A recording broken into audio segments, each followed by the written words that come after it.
So I have 30 minutes in rapid fire to try and tell you a story that's really spanned 10 years. And this may either be a really good story that you pick up some nuggets and you take home with, or you might say, well, gosh, I know all this, and all you've told me is really how hard some of this process can be. I hope that I will give you some of the pearls that we learned along the way that you can apply. I don't think anybody is here today because they need to know all this great stuff. You all are doing great stuff, right? You want to pick up a pearl. You want to learn how to tweak something. Maybe you're still struggling with the same problem you've always struggled with. So hopefully today's session will share some of that with you. These were the objectives that Sherry and team provided. So I'm really here to tell our story, but I'd like you to think about it in terms of these three things. What kind of infrastructure do you have to really support the change management and the project management that go hand in hand? What tools and resources do you have? And how do you use data in a variety of ways? And I will share a few of those. I've added a couple slides to give you ideas of how you can use data to manage changes in behavior. I assume everybody knows who HCA is, although occasionally I'll be in a spot and I'll say, who do you work for? I work for HCA. Well, who's that? So I thought I would just give you sort of an introduction to who we are. We started as a one hospital system in 1968. It was based in Nashville. It still is. We operate in 20 states, and we have an international division that operates predominantly in England. We have 163 hospitals, 187 EDs, 24 of those are freestanding or provider-based. And we saw about roughly 6.3 million visits last year. So we are a great litmus test because we are you. We are critical access. We have large academic centers. We have inner city facilities. Bread and butter of our emergency departments are typically community-based EDs that roughly see, although that number's going up, 45 to 55 now, and more going into upper bands. This is the quote that changed my life. I took my role in 2002, and in 2003, a lot was being put out there. The advisory board had put out the Clockwork ED. Many of you might remember that. And it was, at the time, the COO, now Richard Bracken, is our president and CEO, and he said, hey, Suzanne, how long do our patients wait? He had no idea how that question would really sort of change our life, mine personally, in sort of the direction we took, and as a company generally. But that was really the critical question. And we could have said, well, I assume he meant the waiting room. But when we began to dig into wait, we really began to have to dissect and understand all of patient flow and throughput and where our opportunities were. This is really what I sort of looked out at every day for a number of years. Nashville's called the Athens of the South because in the 1800s it had one of the first school systems in the Southeast, and it had a number of higher education learning centers. And I thought it was almost serendipitous that the Greeks are really charged with being the measurement. That's where the origins of our measurement came from. So, maybe I got inspiration from looking at that. As Sherry said, I changed my role a couple years ago because when I wasn't looking at a plane, which is mostly what I was doing out the window, I wanted to not be as traveling as much. So I've changed my landscape, and I'm now with a division of HCA, which is called the Health One or Continental Division. It's based out of Denver. And we have about 12 hospitals that are in that division. So I sort of started my role in this way. And I'm very curious, how many of you are responsible for more than one emergency department?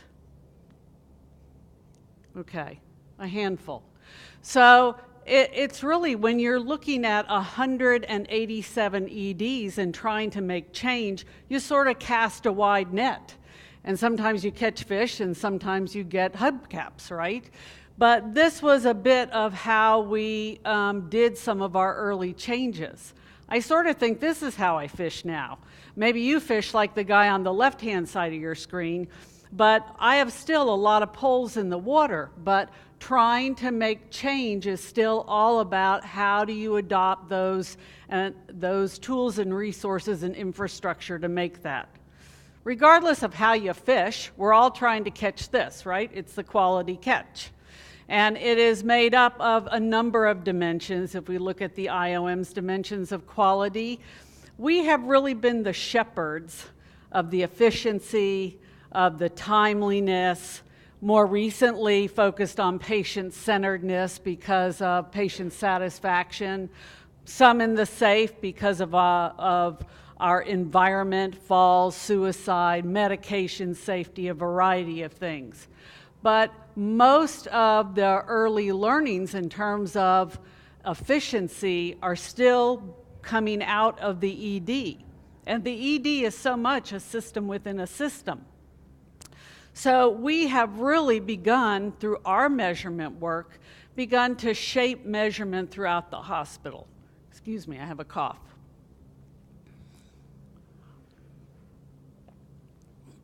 So why have we been so efficiency focused? I think it's because it's been under our control to some extent. We know how wait times, especially in the early,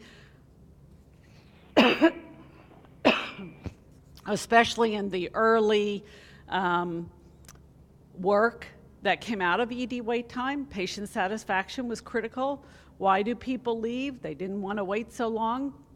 We knew it contributed to cost when we had walkaways, and we had some direct or indirect picture of utilization by how long people were in our EDs.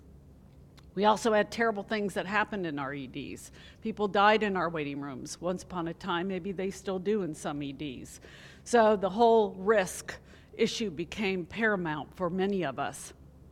And then crowding really came out of the whole plumbing system. So when the back door got backed up, went all the way through to the front door.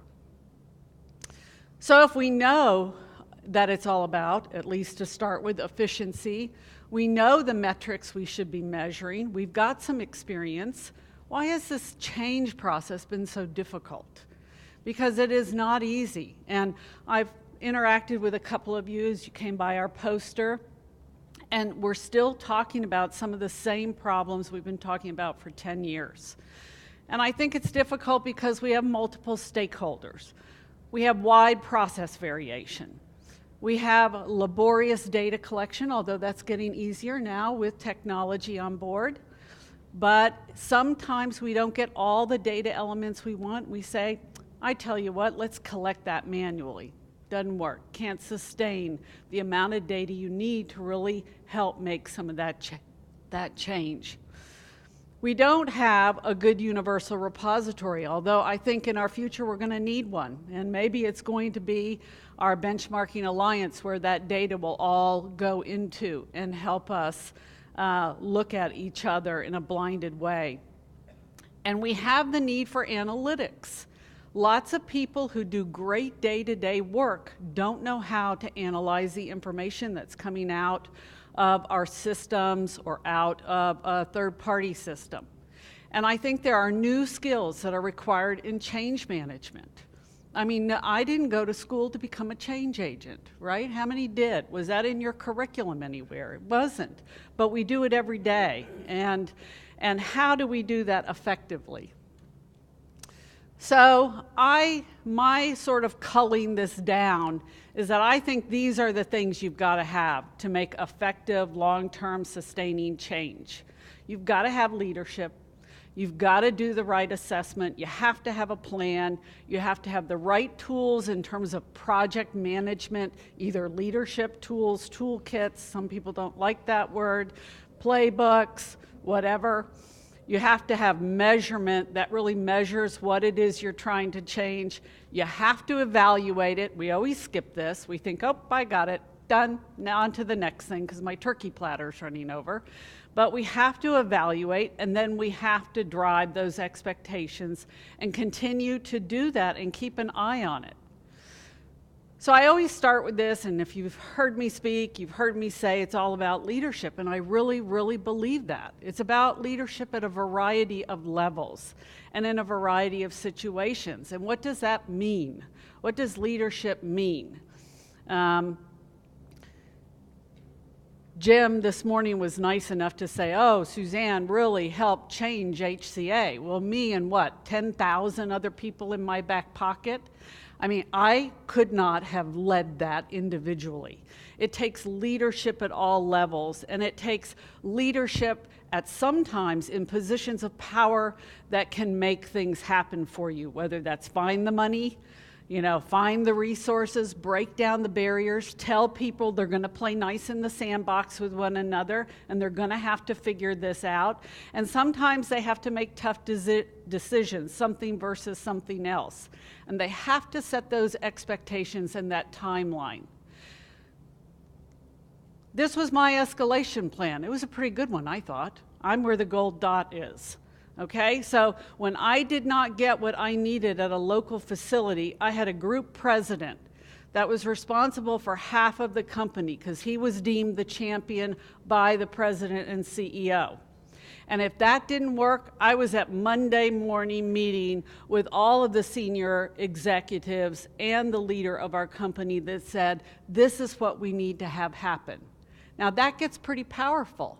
That gives you a lot of oomph to get something done. It was also an opportunity to share some good things that happened and things where we were not doing as well. And we could share it in the scope of plans, actions, resources. Now, I saw earlier somebody said, do you use Lean, do you use Six Sigma, do you use PDC? I really don't care what quality framework you use. They are fundamentally similar in terms of what they're aspiring to do. So it doesn't matter. We didn't go out and say, all of HCA, you have to come to one quality framework. We don't say that. We have some that do Six Sigma. We have some that do Lean. We have some that have sort of modified of those and do their own quality framework. But it is still fundamentally the same from hospital to hospital. This is the tough stuff, change management, right? This is where you have to engage people and you have to transition them. You heard this morning about teamwork. Cannot do this in a silo. If I have an ED medical director that wants to make change, if your nursing and your tech folks aren't on board with you, you are gonna have a tough go, and vice versa, right? And depending on what the change is, it might be you need to reach outside of your area. That might be lab or imaging or the nursing floors. So it's all part of that continuum. So it's really about getting the individuals, the teams, the right leadership from your organization to help you take your current state to a desired or future state. And when we talk about people and we talk about shaping culture, what do they say? 3 to 5 years, right? So we've been at it 10, and we still struggle, but we chip away at it, and it is part of making those cultural changes in the expectations. I looked at my data for January across the company just to try and sort of say, has that really made a difference? Have we really changed anything? We had about year over year January. This is a pretty big January for all of us in the ED. I know my division had a 36% growth, okay? And we still had a 1% walkaway rate, okay? Usually we're running under 1% pretty consistently, but boy, that really hit us with the EMS traffic and the volume. So it's really about a culture that now is focused on those metrics every day in every way. And it doesn't matter that we're going to get 36% more volume this month. We've got to be able to accommodate that. It's also about project management. And I tell you, here's another one. I didn't go to school to be a project manager. I didn't even know what project management was until I had to start making big project changes. And that's when I was really introduced to it. And I went, oh my God, this is like nirvana. I finally have the secret to the kingdom. And it was really in sort of having expertise in project management. How many of you have a lean coach, a project manager, a management engineer that will work with you? How many? Lots? Well, maybe about half. Okay? So these folks, this is what they do. Some of us have great vision. We know what needs to happen. We can get the team together. We can use our lean events to shape the future. But then the devil's always in the details, and oftentimes we get lost in that. If we either don't have that skill set, and even if you have that skill set, do you have the time that it requires in that skill set to follow all those elements across time? So engaging those resources to help you is really important. And, they are a great third set of eyes because they don't have a dog in your hunt, right?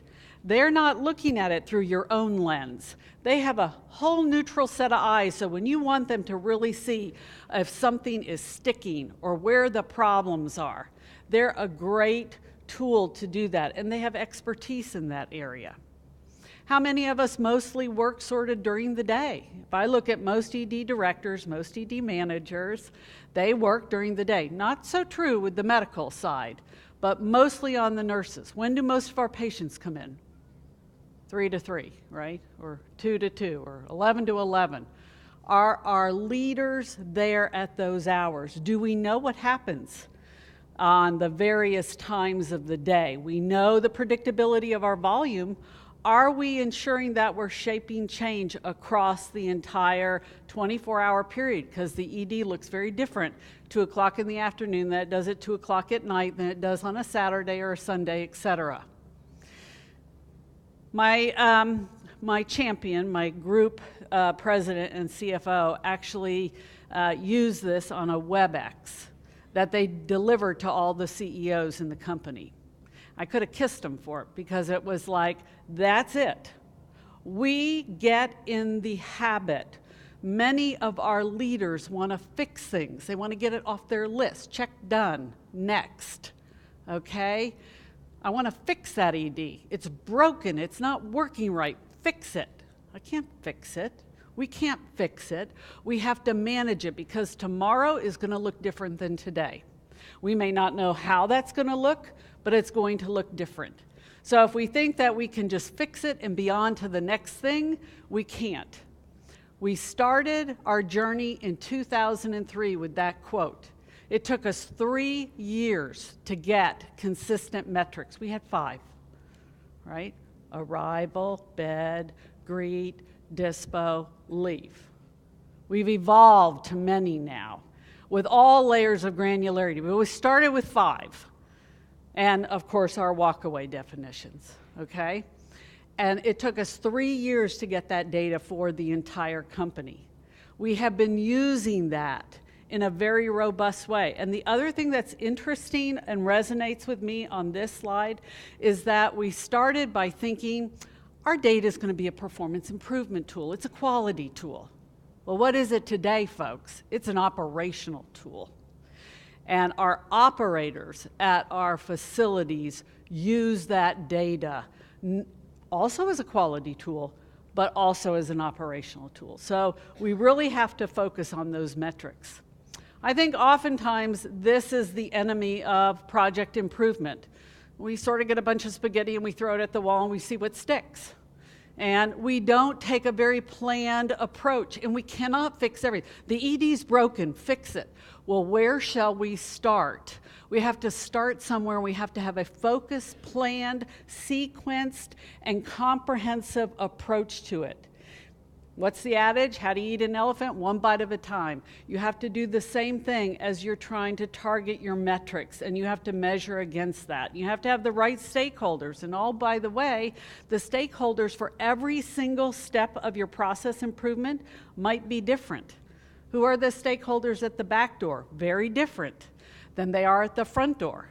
Okay? Who are they in the middle? Oh, there's lab and imaging, and hospitalists, and residents, and a variety of other compelling stakeholders. So you really have to focus that process improvement with your metrics and with the right stakeholders. I think I've already said this. This is where our lean coaches come in, our management engineers. They can really help you with their project management. So metrics are sort of the other item. We have to have the metrics, and you have to have them in a variety of ways. We created our own database. There just wasn't one out there. Some have come along subsequently. If I had to do it all over again, would I make or would I buy? I don't know, but we made it from the ground up. We built it, we did the user requirements, we built the definitions. There was work out there being done that we leveraged and used. But we had to build that. We had to do that so that we would have a system that every night, 100% of our ED metrics are collected and uploaded. Right now, I can go to the database and I can leverage about 20 million ED visits. So that becomes very powerful. And not only do I have it, every ED doc has it. Every ED manager has that. Imaging has it. Lab has it. Bed managers have it. We have to give that data out. We need to make that data transparent in order to make change. It can't just come out as a report. It has to be there to use. We then took another leap of faith. We said, the data's good, but you can't run all the reports you want. People are solving different problems, so they want to mix and match different data points. Let's give them access to the SQL server so they can actually script the reports that they need. So it is an evolution, and while some of us can do that or can't do that, there are people who can. We then realized that just giving them data every day wasn't enough because people forgot about it and they lost track of it and they didn't have time to go look at it. And what is that data going to tell me today? Well, I really only need to look at that quarterly or monthly for my operation review or whatever. So we then began to push data. And this data gets pushed every single day. Yes, it goes to the ED directors and providers, and some of them like it and most of them don't. But it goes to the CEO's printer, goes to the CFO's printer, goes to the CNO's printer every day. They don't even have to say print. It spools to their printer. It is sitting there. It has become the famous red box report, okay? And we have group presidents and division presidents that if you have too much red along a line, guess what? Your phone's CEO is going to ring. That's what I mean when I say leadership.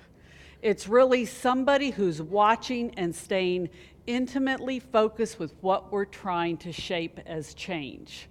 That takes a lot of discipline. It takes a lot of time. And I think that's really what helped get some momentum.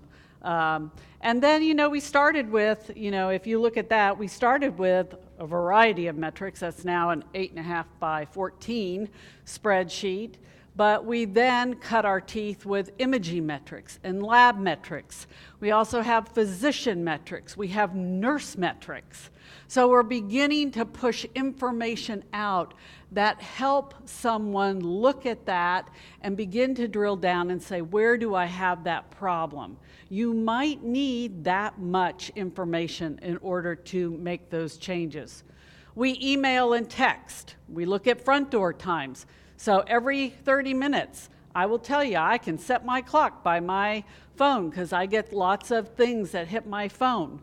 We also have the infamous widget. I didn't really know what a widget was. I thought it was a make-believe thing, but it's really a widget, and it lives on our computer screens. And if I'm a nurse and I'm going to chart, I have a widget in the bottom that will tell me what my wait times are. Now, what my score is for surge, for divert, so that I can begin to feel, wow, is that escalation of patients going to lead me to divert? Do I need to be thinking about how to mitigate that? So widgets are a cool technology. We have also apps and bookmarks and things like that. We've now taken where we're posting that information in our departments as well, in the lounges, so that there is transparency in the metrics with the staff. If they're engaged as stakeholders, they really need to know what we're chasing after. And that needs to be part of what we share with them. In terms of evaluation and expectations, you know, it's the old trust but verify, right? We inspect what we expect, and it has to start at the top, and it has to truly filter down. And quite honestly, you know, now I have 12 fishing poles in the lake, but I spend a lot of my time doing this. I'm sort of the infamous secret shopper, although I'm not so secret anymore. They know me. But, you know, it's surprising. You put on a pair of scrubs, and in about 10 minutes, they don't see you anymore. And so you actually can spend a lot of time observing from a different lens what's going on. Are these changes really being hardwired? I'm not sure we do such a good job of keeping focus with undue burden. You could argue all of those reports that we push out to people feel somewhat burdensome. But we have had to have that level of detail to make the kinds of changes we've made. We have to get our staff into owning the process. They have to own that change. We cannot, I mean, how many of you are still struggling with immediate bedding? And I mean really immediate bedding, not make-believe immediate bedding. You know, the immediate bedding where you walk in, we put the patient in the system, they go right to a bed. How many of you are doing that? Raise your hand high, okay? Struggling, you're still struggling with it. Oh, struggling, oh, more, okay. Yeah, who does not want that change to be made? I'm sorry to say this, folks. Mostly the nursing staff. You know? They just don't want it, they don't get it, and it takes a long time to get them to understand. I feel like, oh my God, my job is so worth it when I have a nurse that's a naysayer that comes up and go, I got it, I finally got it. I know why we're doing this, okay? It's like the best day of your life. But it takes a long time. It's funny, we did immediate bedding for all of HCA, and then I took this new role and I went out expecting to see immediate bedding in all my hospitals. Guess what? None, not there, not one. Not one, they all said they did it. But we weren't inspecting that, right? We were just saying, attest to it. Tell us you're doing it. We might get around and audit it, but if you really want to see if that kind of change is being done, you've got to be out there. I have this one nurse, she's always at triage. God love her, she probably hates me when she sees me. She goes, oh no, you again. You know, it's just like, oh, you're here to see if I'm doing what I'm supposed to be doing. And I go, yeah, but you're always doing such a good job. So it is about really getting the staff to understand what we're doing and then setting the expectations if they don't. This is a report we started as part of a sequence tiered process of change. It's about registration. Well, how important is registration? Well, in the waiting game, it was a lot. Doctor said, I can go. How come I'm still here? Well, I'm waiting for you to get registered. Oh, I have to send you to the front. Oh, registration has to come see you. Oh, all of a sudden, registration became very important as a metric for us. So registration had to get in the game. That was 2010 when we started that. I still get those every single month from every single one of the registration folks. And we focus on how long before you are fully registered, because we quick reg in the system, but not only that, we also focus on how many patients left the ED before they were fully registered. You know, I got all the paperwork, I wrote down on a paper towel or a piece of paper, and then later I put it in the system. Because we found that's not the best practice. Real-time, concurrent, that's what we needed to do. So we look at both of those. How do you keep your leadership engaged? They have a huge turkey platter. They're right now focused on a variety of things where the ED is there, but maybe not top of mind. You have to keep the leadership engaged. They have to remember that they really are the ones who are helping give you the clout and the support to make the ongoing changes. You're never fixed. You're just managing. So we have to give them sort of that upper level. We do it through milestone reports. We do it through executive summaries. You heard about sort of executive placeholders. I will tell you, I just started quarterly meetings with our physicians and our ED directors.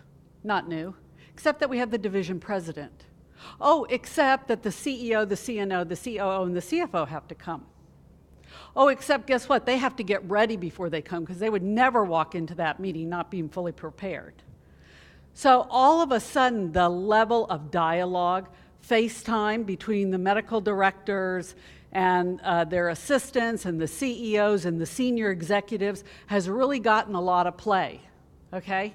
And it's not punitive. We don't come and go, why are you doing that? There might be some of that. The metrics stay red the whole time. But what we really talk about is what kind of barriers do we need to break down? What kinds of things are you seeing? How do we continue to grow? What kind of problems are you having?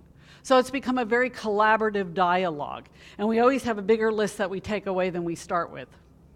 So here's the moral of my story. I may not have told you anything new, except that organizational change, whether it's 180 facilities or one facility, is hard. It is really, really hard. It's the hard work that we do. And if you can get your team together, it makes it a whole lot better, because party of one cannot change anything.